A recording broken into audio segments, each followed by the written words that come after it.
பெண்களோட திருமாங்கல்யம் பலம் அதிகரிக்கணும் அப்படின்னா ஆடிப்பெருக்கு நாளில் தாலி சரடு மாற்றிக்கொள்ளும் வழக்கம் எல்லாருக்குமே இருக்கு.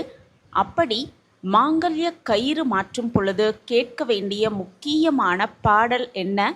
அந்த பாடலை கேட்டுக்கொண்டே திருமாங்கல்ய கயிறு நம்ம மாற்றிக்கொள்ளும் பொழுது தீர்க்க சுமங்கலியாக இருக்கும் பாக்கியம் 100% நமக்கு கிடைக்கும் அப்படிங்கிறத பற்றி இந்த பதிவில் நம்ம தெரிஞ்சுக்கலாம். வணக்கம்.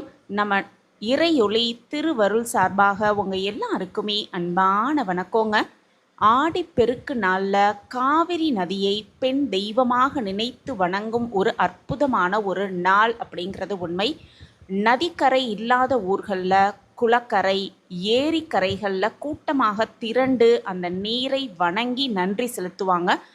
ஆடிப்பெருக்கில் நற்காரியங்கள் நம்ம செய்தோன்னா பல மடங்கு பெருகும் அப்படிங்கிறது ஐதீகம்.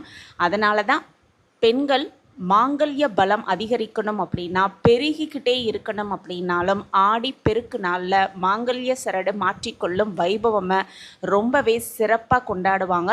ஆடிப்பெருக்கு நாளில் காவிரி கரை அப்படிங்கிறது கரை புரண்டு ஓடும் அப்படின்னும் காவிரி ஆற்றங்கரையில் லட்சக்கணக்கான மக்கள் திரண்டு அந்த ஆடிப்பெருக்கு திருநாளை விழாவாக கொண்டாடுவாங்க அப்படிங்கிறது ஐதீகம். ஆடிப்பெருக்கு நல்ல நாளில் காவிரி நதியை பெண் தெய்வமாக நினைத்து வணங்கும் ஒரு அற்புதமான சிறப்பான நாள் அப்படிங்கிறது நமக்கு தெரியும். நதிக்கரை எங்கள் ஊரில் இல்லையே, நாங்கள் என்ன பண்ணுறது அப்படின்னு கவலைப்படுறவங்க, குளக்கரை இருக்கும். அதாவது கோவிலுக்கு ஒரு குளம் இருக்கும், பொதுவான குளம். அந்த குளக்கரையோ அல்லது ஏரிக்கரையில் கூட்டமாக திரண்டு அந்த நீரை வணங்கி நன்றி செலுத்துவாங்க. ஆடிப்பெருக்கு நாளில் திருமாங்கல்ய கயிறு மாற்றுவதற்கான உகந்த நேரம் என்ன அப்படின்னு பார்த்தது நம்ம ஏற்கனவே சேனலில் பதிவாக போட்டிருக்கோம். பார்க்காதவங்க அதை போய் பார்த்து தெரிஞ்சுக்கலாம். அதிலும் குறிப்பாக பிரம்ம முகூர்த்த நேரத்தில் அந்த மாங்கல்ய சரடை மாற்றிக்கொள்வது ரொம்ப ரொம்ப உகந்தது அப்படிங்கிறது நமக்கு தெரியும். அப்படி மாற்ற முடியலை அப்படின்னா அதற்கான உகந்த நேரம் என்ன அப்படிங்கிறத ஏற்கனவே நம்ம சேனலில் பதிவாக போட்டிருக்கோம். பார்க்காதவங்க அதை போய் பாருங்கள். அதனுடைய லிங்க்கையும் நான் டிஸ்கிரிப்ஷன் பாக்ஸில் தெரிவிக்கிறேன். அதே போல் மாங்கல்ய சரடை மாற்றிக்கொள்ளும் பொழுது நம்ம படிக்க வேண்டிய வாயால் சொல்லிக்கொண்டே அந்த மந்திரத்தை சொல்லிக்கொண்டே மாங்கல்ய சரடை மாற்றிக்கொள்ளலாம். அப்படி இல்லைன்னா சொல்ல தெரியலை, எனக்கு அந்த பாடல் தெரியாது அப்படிங்கிற பட்சத்தில் வீட்டில் அந்த பாடலை ஒலிக்க செய்து அதை கேட்டுக்கொண்டே மாங்கல்ய கயிறை மாற்றியும் கொள்ளலாம். அந்த மந்திரம் என்ன அப்படிங்கிறத இப்போ நம்ம தெரிஞ்சுக்கலாம். சர்வமங்கல மாங்கல்யே சிவே சர்வார்த்த சாதகே சரண்யே த்ரியம்பகே கௌரி நாராயணி நமோஸ்துதே. திரும்பவும் சொல்கிறேன். சர்வமங்கல மாங்கல்யே சிவே சர்வார்த்த சாதகே சரண்யே த்ரியம்பகே கௌரி நாராயணி நமோஸ்துதே.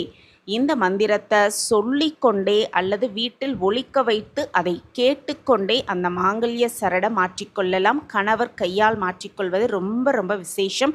அப்படி கணவர் வெளியூரில் இருக்காரு, வெளிநாட்டில் இருக்காரு அப்படிங்கிற பட்சத்தில் வீட்டில் இருக்கும் மூத்த சுமங்கலி கைகளால் அந்த மாங்கல்ய சரடை மாற்றிக்கொள்வது ரொம்ப ரொம்ப ஒரு சிறப்பு.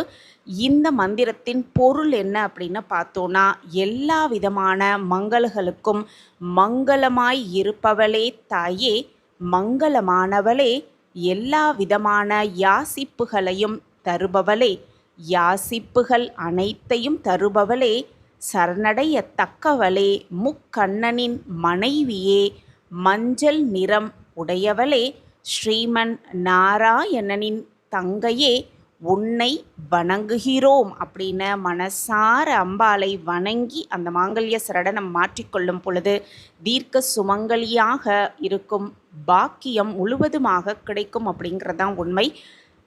இந்த மாங்கல்ய சரடை மாற்றிக்கொள்ளும் பொழுது சொல்ல வேண்டிய மந்திரத்தை இப்போ நம்ம பார்த்துட்டோம். அதோடு சேர்ந்து இந்த ஆடி மாதத்தில் வரும் இந்த 18ஆம் நாளுக்கு ஏன் இவ்வளவு சிறப்பு அப்படிங்கிறதையும் நம்ம தெரிஞ்சுக்கலாம். ஆடி மாதத்தில் வரும் முக்கியமான நாட்களில் ஒன்று தான் இந்த ஆடி 18. ஆடி மாதத்தின் 18ஆவது நாளில் இந்த பண்டிகை கொண்டாடப்படுது. அதனால் இதை ஆடி 18ஆம் பெருக்கு அப்படின்னு நம்ம சொல்லுவோம். இந்த நாளுக்கு மட்டும் அப்படி என்ன சிறப்பு அப்படின்னு பார்த்தோன்னா, ஆன்மீகத்தில் மட்டுமல்ல இலக்கியத்திலும் 18 அப்படிங்கிற எண்ணுக்கு ஒரு தனி சிறப்பு இருக்குது அப்படின்னே சொல்லலாம்.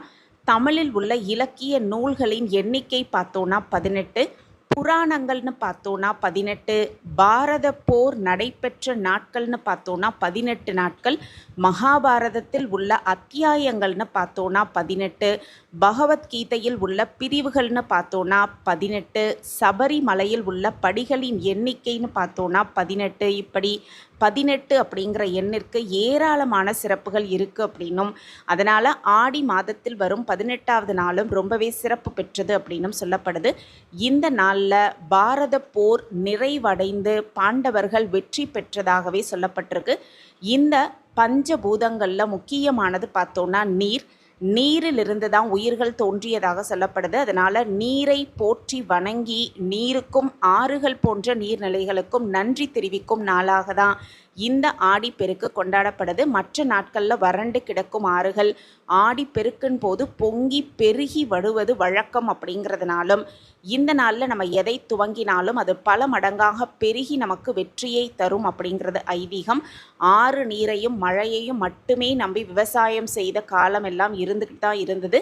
அந்த சமயங்களில் ஆடி மாதம் விவசாய பணிகளை துவங்க செல்லும் விவசாயிகள் நிலமகளையும் நீர்மகளையும் வணங்கிவிட்டு மண் செழித்து விவசாயம் செழித்து குடும்பம் சிறப்பாக இருக்க வேண்டும் அப்படின்னு வேண்டிக் கொள்ளும் நாளாக தான் இந்த ஆடிப்பெருக்கு திருவிழா கொண்டாடும் வழக்கம் வந்தது அப்படிங்கிறது உண்மை.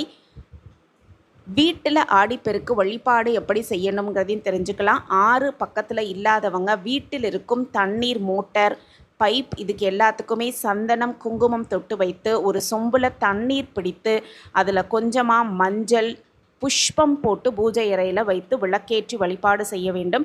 ஏதாவது இனிப்பு செய்து வைத்து அல்லது காப்பரிசி, அதாவது பச்சரிசி, வெல்லம், கொஞ்சமாக அதில் தேங்காய் கலந்து காப்பரிசி வைத்து படைப்பது ரொம்ப ரொம்ப விசேஷம். அது மட்டுமல்ல, பழக்குவியல் என்னென்ன பழமெல்லாம் கிடைக்குதோ அதை வாங்கி வைத்து வெற்றிலை பாக்கு புஷ்பம் எல்லாமே வைத்து வீட்டில் இருக்கும் அந்த நீரில் எழுந்தருளி எங்களுக்கு அருள் செய்ய வேண்டும் அப்படின்னு கங்கை காவிரி நதிகளை மனதார நினைத்து வேண்டிக் கொண்டு அவங்களுடைய வாழ்க்கையில் நன்மை நடக்க வேண்டும் அப்படின்னும் நம்ம துவங்கும் செயல்கள் முயற்சிகள் வெற்றியடைய வேண்டும் அப்படின்னு வேண்டிக் கொள்ள வேண்டும். ஏதாவது நெய்வேத்தியமாக இனிப்பு வைத்து படைப்பது ரொம்ப ரொம்ப விசேஷம். இந்த ஆடிப்பெருக்கு திருநாள் அப்படின்னு பார்த்தோன்னா ஆகஸ்ட் 3ஆம் தேதி ஞாயிற்றுக்கிழமை வருது. காலை 6 மணிலேருந்து 9 மணி வரை, 11 மணிலேருந்து 12 மணி வரை, இந்த 2 நேரங்களில் நமக்கு வசதியான நேரம் என்னவோ அதில் வழிபாடு செய்து கொள்ளலாம்.